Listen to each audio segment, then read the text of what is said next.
This is a 2018 Porsche Panamera that was to be sold by the owner who had hired a detailer and a photographer the week prior to contacting me. Unfortunately, the car was not clean to the degree it should have been, with dirty wheels and, bizarrely enough, tire shine on top of dirty tires. However, this was nothing compared to the paint that was super scratched out due to improper buffing technique by the previous detailer, rendering the photos totally unusable.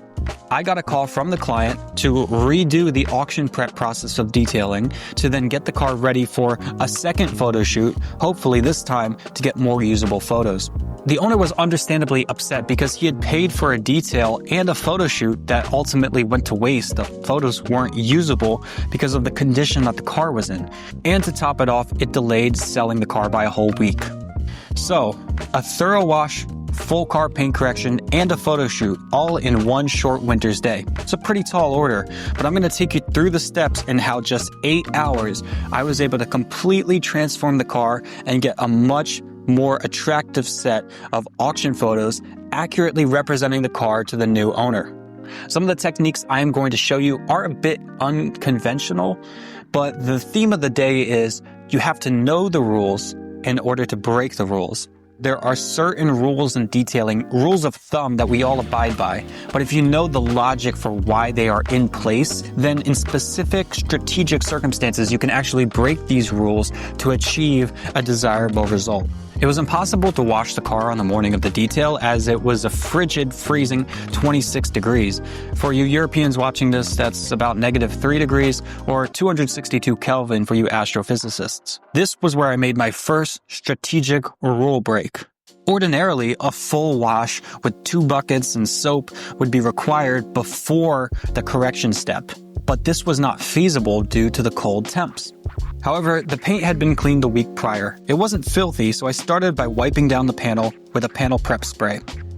Considering the severity of the existing defects and the immediate polishing that would then follow, I determined that a panel prep wipe down would be a justifiable exception to a full wash.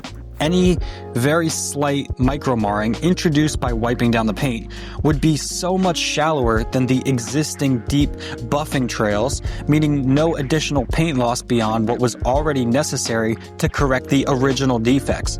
In other words, I could get the exact same result while leaving the same amount of paint intact on the car while starting the detail 5 hours earlier, enabling me to get this photo shoot done on the same day. If this car didn't already have tons of very deep defects, or if it was covered in mud and wasn't cleaned a week ago, then I would have to wash the car as normal. This would be infeasible, and I would have had to push back the detail a couple of weeks. For the correction process, I utilized a method that fell in between a traditional 1-step and a full 2-step correction. For the first step, I used a fine wool yellow pad with a fine polish, and most of the defects were removed. However, a light haze was left behind from the polish, and this is completely normal. Conventionally, the rule of thumb is to refine the haze with a finer foam pad and a fine polish. However, this would add about 6, 7, 8 hours of polishing to an already time-crunched detail. To refine the haze without spending a second day, I switched to the same design wool pad, which is typically used for cutting, not finishing. Then I applied an ultrafine polish in a quick buffing cycle with very low pressure and a quick machine speed. I bumped it from about 3.5 to 4. In just 1/3 of the time, I was able to refine the paint to a dramatic degree. Not as good as a full 2-step correction with a full foam pad and a long buffing cycle. However, I didn't spend 2 days on this. Afterwards, the paint looked dramatically better and was as good as I could get it with basically a 1-step polish in just about 5.5 hours of buffing. By 1:30 p.m., it was 276 Kelvin, warm enough for water to not freeze, but still painful as you can see by my face. So I gave the car the thorough wash that it desperately needed the week before. The wash also helped to carry away any polishing dust and oily residue, as well as dirt that was missed by the other detailer the previous week. Keen viewers will notice that I am not wearing gloves in this footage. This is the 3rd detailing rule of thumb that I broke that day. I wish I could say I had a master plan and I was playing 4D chess and I had a great reason for not wearing gloves, but in reality, I just ran out. You should always wear gloves. It's a good idea. By the way, the Porsche Panamera takes the crown for the most difficult trunk lid to polish. It has some sort of sensor where if you stand near it too long and the car is locked, it sets off the alarm. So after a mini heart attack, you stop the alarm and unlock the car. But then when the car is unlocked, that same sensor opens the trunk if you stand near it too long. This happens to me like 3 or 4 times. So if you need a sporty 4-door sedan and you polish your trunk lid every day and you have a very tight garage, the Audi RS7 is probably a better choice for you. It pains me to say it, but I can only hope that Porsche sales don't suffer too much after this crushing criticism.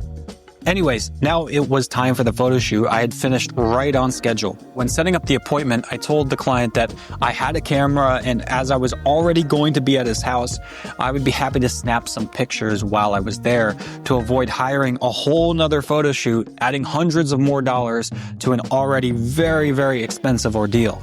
Now, I don't claim to be a professional photographer. In most auctions, I strongly recommend working with a dedicated professional photographer. And if you need a recommendation, I'll be happy to pass along the info of a photographer I know who is excellent and I've worked with many times. Finally, here are the final results. Some might argue that the improved photography was due to better lighting, and to some extent that's true. I scheduled the detail to coincide with golden hour, whereas previously, the photographer had shot in harsh midday light. However, even with the discrepancy in lighting condition, the difference in the paint was undeniable. Beyond just better photos, the real benefit was that the next owner is going to receive a properly detailed and polished Porsche free from defects introduced by previous work. I hope you guys enjoyed that little sneak peek into this job I did recently, about a week ago. I had a lot of fun making the video as well as doing the job and correcting those swirls. It was definitely a night and day transformation.